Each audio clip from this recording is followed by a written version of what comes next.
Hello, everyone. Welcome to Module 7 of the Risk Management course.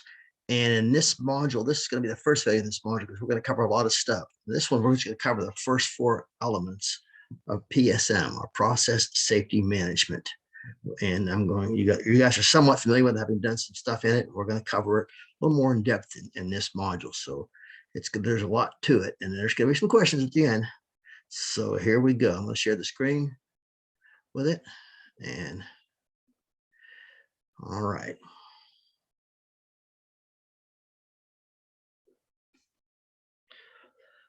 That's what it is. Process Safety Management 29 CFR 1910.119. Oops, I'm ahead of myself a little bit. Okay, A, there's where it starts. Application. Application is pretty simple. Tells you who it applies to and what it is. It's a process which involves a chemical at or above a specific threshold quantities. And where are they listed? In Appendix A. And we're going to take a look at it because the only thing we're going to take a look at here is, again, when I talk about process safety management, I'm going to frequently refer to anhydrous ammonia because that's what I've worked with. And here's anhydrous ammonia. There's the CAS number on it. And there's the TQ, the threshold quantity, and it's 10,000 pounds. So anybody that has 10,000 pounds, it's going to come under this standard. This Appendix A is quite expensive. There's a lot expansive. There's a lot of stuff in it. So that's all we're going to look at for today. And then it defines what this applies to, a process which involves category 1 flammables, hydrocarbon fuels. I'm not going to read it all. Useful for workplace consumption, such as heating fuels are not covered. Flammable liquids and flashpoints, such and such. This specifically exempts several things: retail facilities, oil and gas well drilling and servicing, normally unoccupied remote facilities. Now, usually when OSHA exempts something from one standard, like the oil and gas welling and drilling, there's probably another standard to cover it. But so it tells us basically who comes under this process safety management. In some cases, who doesn't. That's all element A does. Most poultry processors or other companies with large refrigeration needs use anhydrous ammonia as a refrigerant, and that's what puts them under the PSM standard.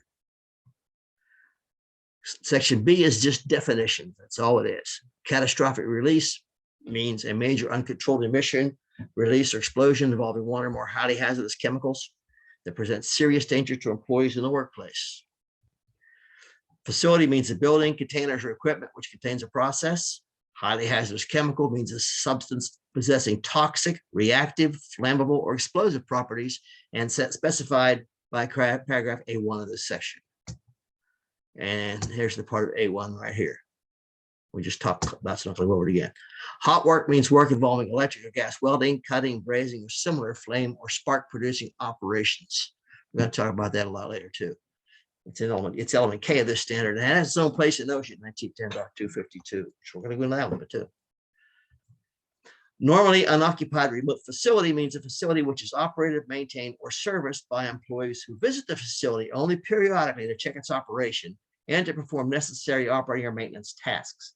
No employees are permanently stationed at the facility. Facilities meeting this definition are not contiguous with and must be geographically remote from all other buildings, process, or persons. Not contiguous with means they're not part of it or butt up against it or touch it.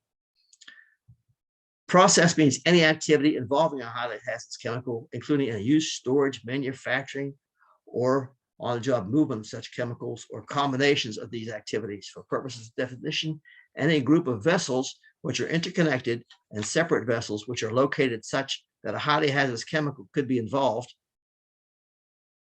and a potential release shall be considered a single process. Replacement in kind. This you're going to find quite a bit through process safety management. It means a replacement which satisfies the design specification.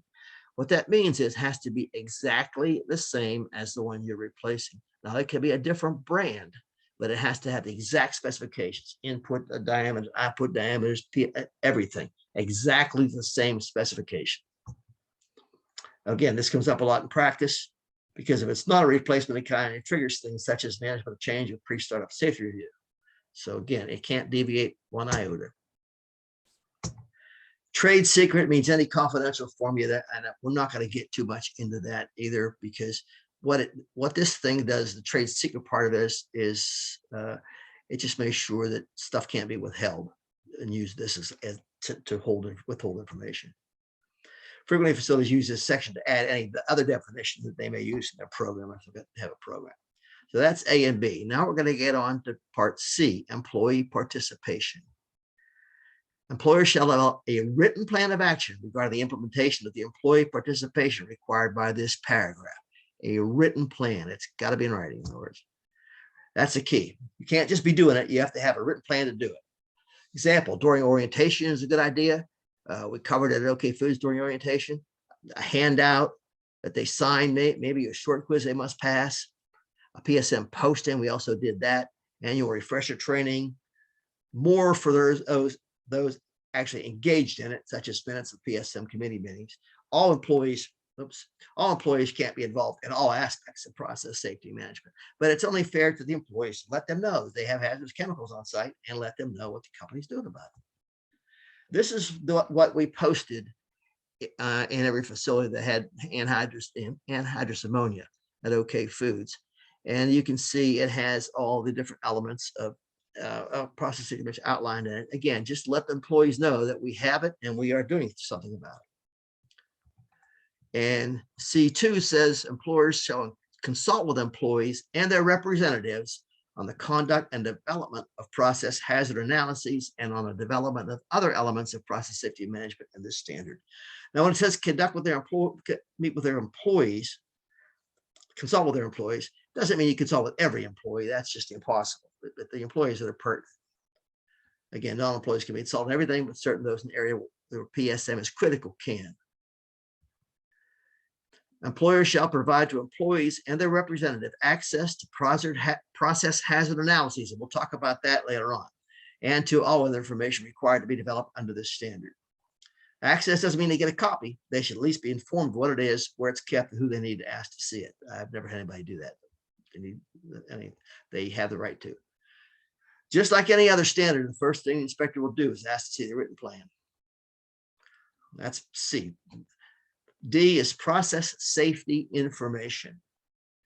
Process safety information is the employer shall complete a compilation of written process safety information before conducting any process hazard analysis required by the standard. The compilation of written process safety information is to enable the employer and the employees involved in operating the process to identify and understand the hazards posed by those processes involving highly hazardous chemicals. This process safety information shall include information pertaining to the hazards of the highly hazardous chemicals used or produced by the process, information pertaining to the technology of the process, and information pertaining to the equipment in the process. There are three main requirements of the element: information pertaining to the hazards of the highly hazardous chemicals in the process, information pertaining to the technology of the process, and information pertaining to the equipment in the process. This is quite a comprehensive portion of the standard. Information pertaining to the hazards of the highly hazardous chemicals in the process consists of at least the following: toxicity information, permissible exposure limits, PELs, physical data, reactivity data, corrosivity data, thermal and chemical stability data, and hazardous effects of inadvertent mixing of different materials that could foreseeably occur. Note, safety data sheets meeting the requirements of 29 CFR 1910.1200G may be used to comply with this requirement to the extent they contain the information required by this subparagraph. And I'm guessing every SDS sheet out there probably does. Information pertaining to the technology of the process. Information pertaining to the technology of the process shall include at least the following: a block flow diagram or simplified process flow diagram. We'll show one of those in a second. The process chemistry, the maximum intended inventory, not just a block flow diagram, and I'm not exactly what it is, but just kind of gives you an idea of what's going on. And that's a process flow diagram. Now, the standard requires either a block flow or process flow, but not both, just to give people an idea of how this thing works. Safe upper and lower limits for such items as temperatures, pressures, flows, or compositions, and more. But where would safe upper and lower limits come from for a piece of equipment? Well, they would come from the manufacturer, no doubt. When you buy a piece of equipment, it usually has some technical data with it, and that's where you would get that. An evaluation of the consequences of deviations, including those affecting the safety and health of employees. Consequences of deviation. That's going to be heard. You heard that quite a bit too. What does that mean? It means that, which shows you, if, for instance, if a certain pressure is set at 200 psi and it deviates, which means you go over that, because if it goes under that, that's usually not a hazard. But if it goes over that, it could be a problem. So what are the consequences of deviation? What are the consequences if this pressure goes too high? Well, there's some serious, pretty consequences usually, depending how high it goes. So that's what you need to address. Now, where the original technical information no longer exists, such information may be developed in conjunction with a process hazard analysis in sufficient detail to support the analysis. What they're saying here is there's a lot of stuff out there that's pretty old. Just because you don't have the original information is not an excuse to not have decent process safety information. Information pertaining to the equipment in the process. It shall include materials of construction. What's it made out of? Piping and instrument diagrams, P&IDs. These are, there's a diagram of one. Piping and instrument diagrams can be huge. And in the engine room at Plant 2, which had the biggest refrigeration system, this thing was plastered in parts taped together on one entire wall. P&ID, process, piping and instrument diagram. Electrical classification. Release system design and design basis. So what is the release system?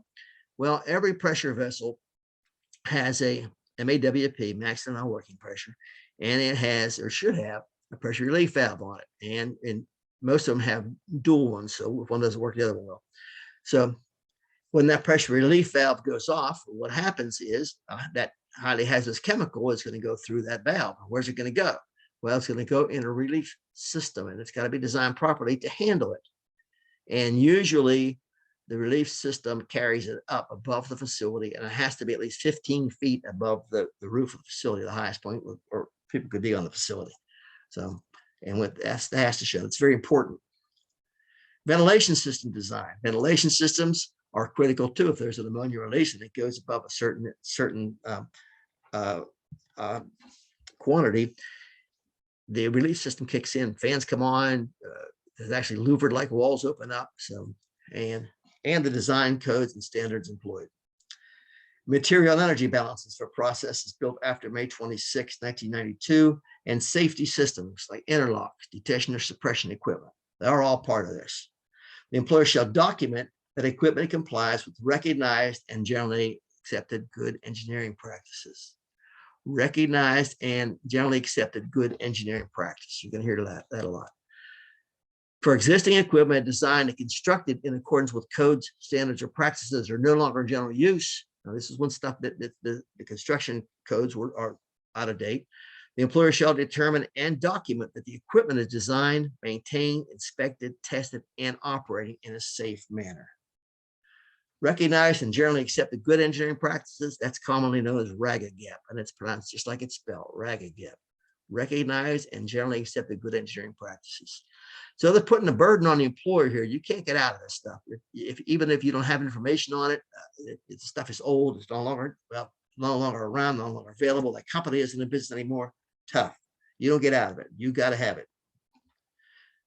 That's it for this module. We're going to cut this down in a couple of different parts and finish it all up in a couple other videos. So that's all for this video this time. Thank you.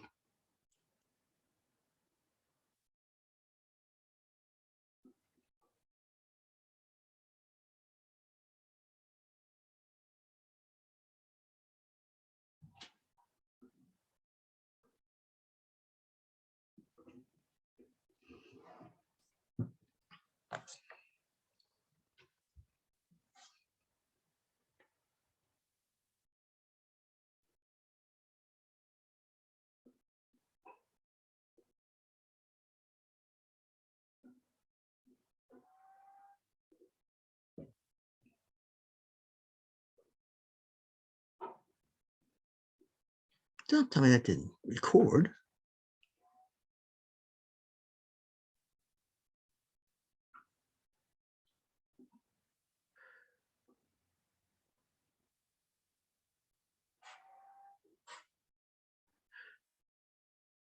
Wait a minute. 127. Okay.